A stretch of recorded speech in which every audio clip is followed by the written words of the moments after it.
আজকে যে এই তিনজনের জামিন হয়ে গেল এইটা নিয়েও কিন্তু বিতর্ক সৃষ্টি হয়েছে যে কেন জামিন হলো। দেখুন, প্রথমত তো গ্রেপ্তারিটাই হওয়ার কথা ছিল না, তার কারণ ওই তিনজনের কোনো দোষ নেই।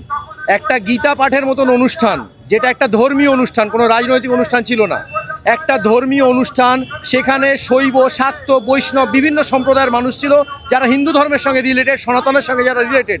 সেখানে দাঁড়িয়ে মাংস বিক্রি করা, আমরা এখনও কিন্তু জানি না যে ও যেটা বলছে যে ওটা চিকেন প্যাটিস ছিল সেটা সত্যিই চিকেন প্যাটিস ছিল না চিকেনের সঙ্গে বিফ কিমা করে মেশানো ছিল, এটা কিন্তু আমরা জানি না। ঠিক আছে, ওখানে ওর ঢোকাই উচিত হয়নি। যার এইটুকু জ্ঞান আছে যে হালাল কাট বা ঝটকা মাংস তার জন্য হারাম, তার এইটুকু জ্ঞান রাখা উচিত ছিল সেই বিক্রেতার, যে ওখানে ঢোকাটা তার পক্ষে ঠিক নয়। কারণ ওখানে একটা নিরামিষ, একটা গীতার অনুষ্ঠান, সেখানে মানুষ না খেয়ে নিরামিষ খেয়ে বাড়ি থেকে এসছে। তাকে বারবার জিজ্ঞেস করা হয়েছে এতে কী আছে, সে বলেছে আমি নিজে বানাই সবজি। ওকে অ্যারেস্ট করা উচিত ছিল, সেটা না করে কলকাতা পুলিশ বা পশ্চিমবঙ্গের পুলিশ, এই চটি চাটা পুলিশ যারা প্রতিবাদ করেছে তাদেরকে অ্যারেস্ট করেছে। পুলিশের উচিত ছিল ওই বিক্রেতাকে অ্যারেস্ট করা। আমরা বিক্রেতার সাথে কথা বলেছিলাম এবং তিনি বলছেন যে আমি এই বিষয়টি জানতাম না, তাহলে আমি ওখানে যেতাম না, কিন্তু আমাকে ভালো মুখে বললে আমি চলে যেতাম, আমাকে মারা কেন হলো, এরকম অভিযোগ তিনি করছেন। দেখুন, মারা কেন হয়েছে তার কারণ হচ্ছে ওকে প্রথমে বলা হয়েছে এটা কিসের প্যাটিস, ও বলেছে এটা সবজি প্যাটিস। তারপর বলা হয়েছে এটা শিওর সবজি, তো বলছে আমি নিজে বাড়িতে বানাই।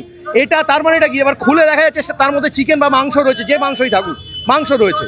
তো এই মিথ্যে কথাটা বলার জন্যই ওকে মারা হয়েছে, কারণ ওকে কেউ পাঠিয়েছিল। আমি এখনও মানে একদম পরিষ্কারভাবে বলতে চাই যে ওকে কেউ পাঠিয়েছিল, কোনো সংগঠন বা যে কেউ হোক, ওখানে ওই একটা ঝামেলা পাকানোর জন্য। না হলে শাসক দলের দিকে আঙুল তুলছে 100 বার শাসক দল চেয়েছিল এই ভোটের মুখে একটা হিন্দু মুসলমানের সাম্প্রদায়িক একটা জায়গা যাতে তৈরি হয়, ওইখানটায় পাঠানো হয়েছিল। আপনারা সৌনক মারিকের বাড়িতে শুধুমাত্র বিজেপি করার অপরাধে নারকেলডাঙ্গা থানার পুলিশ উইদাউট কোনো এভিডেন্স তার বাড়িতে গিয়ে রাত 2টার সময় তার অসুস্থ বাবা মার সামনে সৌনক মারিককে হেনস্থা করে তাকে থানা থেকে অপহরণ করার চেষ্টা করে। কোন আইনি নিয়ে 2টোর সময় কি দরকার পড়লো? কেন ফোন করে সম্মান দিয়ে ডাকা হয়নি? এমন কি এভিডেন্স আছে? কোন অপরাধ করে ফেলেছে? 2টোর সময় মা বাবা ওখানে ভয় পেয়ে গেছে, বাড়িটা গেট দরজা ভেঙে দেবে। এটা কি তৃণমূল নেতার সঙ্গে করছে? এরা শুধু বিজেপি করছে? কোন আইন আছে? কোন প্রমাণ আছে? ও কোন দোষ করেছে? কোন প্রমাণ আছে? কোন এভিডেন্স নেই। থানা ওসিকে জবাব দিতে হবে এটা নিয়ে। বিজেপি থানা ওসিকে থানায় বসতে দেবে না যতক্ষণ উনি জবাব দেবেন না। কাকে সন্তুষ্ট করার রাজনীতি করা হচ্ছে? কাসেম আফিসাদকে জিজ্ঞাসা করতে চাই, কাকে সন্তুষ্ট করার জন্য আপনি ওর বাড়িতে গেছিলেন? একজন রাজনৈতিক কর্মী, ভদ্রলোকের ছেলে, তার বাবা মাকে রাতের বেলা গালাগালি হচ্ছে।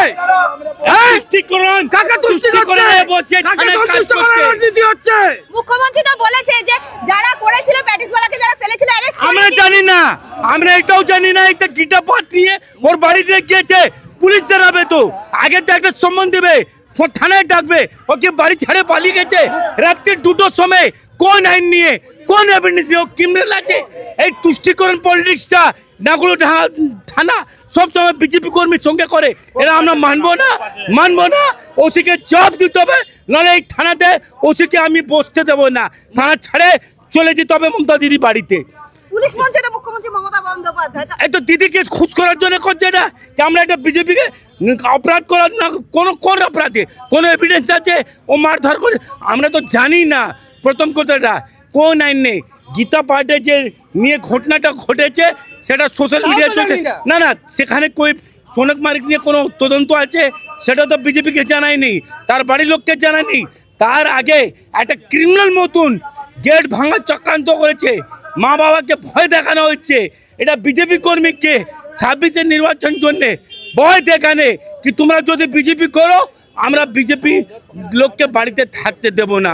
এই থানা ওসিকে জবাব দিতে হবে। কোন আইন নিয়ে রাত্রি 2টোর সময় বাড়ির দরজা ভাঙা ওদের কাজ করা হলো? এই মুহূর্তে আমরা নারকেলডাঙ্গা থানার সামনে দাঁড়িয়ে রয়েছে এবং আপনাদের যে ছবি দেখাচ্ছি, একদিকে পুলিশ দাঁড়িয়ে রয়েছে এবং একদিকে বিজেপির কর্মীরা দাঁড়িয়ে রয়েছে। গীতা পাঠের অনুষ্ঠানে প্যাটিসওয়ালাকে মারার অপরাধে যে 3জনকে গ্রেপ্তার করা হয়েছিল, কেন গ্রেপ্তার করা হয়েছিল বলতে হবে যে গীতা পাঠের জন্য গেছিল, বলতে হবে ওকে।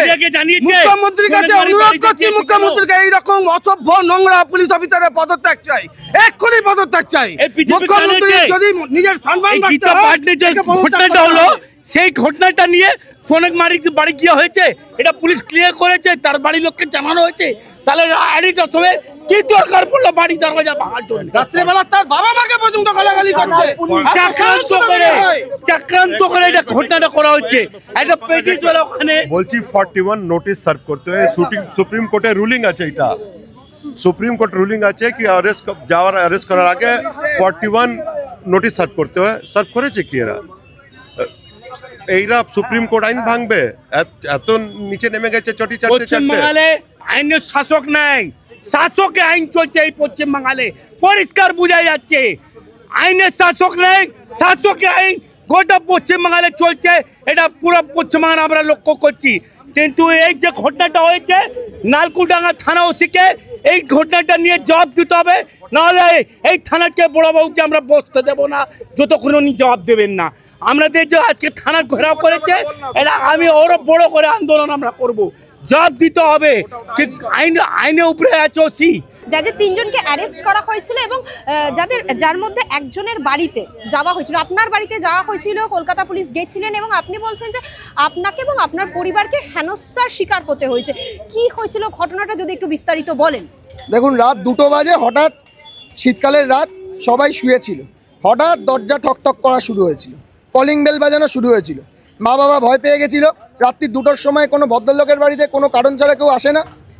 মা বাবা ভেবেছিল চোর ডাকাত এসছে, আমি বাড়ি ছিলাম না, আমাকে ফোন করে।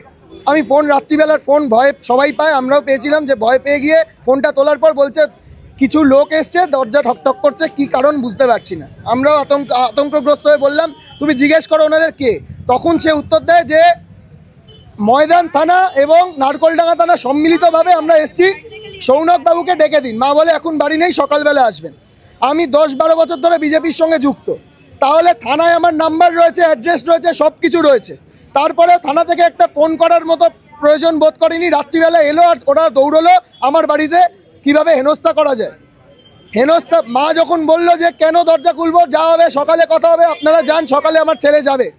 তার প্রশ্নের উত্তরে বলছে যে দরজাটা খোল, নাহলে ভাঙতে বাধ্য হবো, ইমিডিয়েট দরজাটা খোল, বলে দরজায় লাথি। আজকে দরজায় লাথি মেরে আবার দরজাটা প্রায় ভেঙে ফেলতে পারিনি, গায়ে জোর ছিল না বলে। একটা ব্রাউন কালারের জ্যাকেট আর রাত্রিরে লেদারের শু পরলে এই পুলিশের রূপটা কি পুলিশ থেকে ক্রিমিনাল হয়ে যাবে? আজকে আমরা সমাজের কাজ করি, তাহলে কেন আমাদেরকে যথাযথ সম্মানটুকু দেওয়া হলো না? আজকে পাড়ার লোকের কাছে আমার মান ইজ্জতটা নিয়ে নেওয়া হলো। আজকে সবাই আমাকে ক্রিমিনাল ভাবছে, দায় পুলিশ প্রশাসনের। আজকে যখন সব কিছুর পরে আমি থানায় এসেছি কাশেমবাবুর সঙ্গে দেখা করতে, কাশেমবাবু গেছিল 10-12 জনকে নিয়ে আমার বাড়িতে, আজকে আমি আসছি এই থানায় কাশেমবাবুর সঙ্গে দেখা করতে। উনি কেন সামনে এলেন না? উনি কেন? ওনা ওসিকে বললাম যে আপনারা দায়, কারণ আপনার থানা, আপনাকে না জিজ্ঞেস করে তাকে জাননি কাশেমবাবু। তাহলে ওনাকে আজকে সময় দিচ্ছি, যদি উনি ফোন না করে ক্ষমা না চান, আমার নাম্বার আছে, যদি না থাকে আমি থানায় আবার দিয়ে যাব। উনি যদি ফোন না করে ক্ষমা না চান, ওনার সঙ্গে কোর্টে দেখা হবে। 2টার সময় যখন গেছিলেন কি কপি ছিল হাতে? পুলিশের হাতে কি কপি ছিল? পুলিশের হাতে 41 কমপ্লেনসেশন কোনো রকম ছিল না। পুলিশ বলছিল যদি দরজা না খুলিস মিথ্যে অভিযোগে ফাঁসিয়ে দেবো।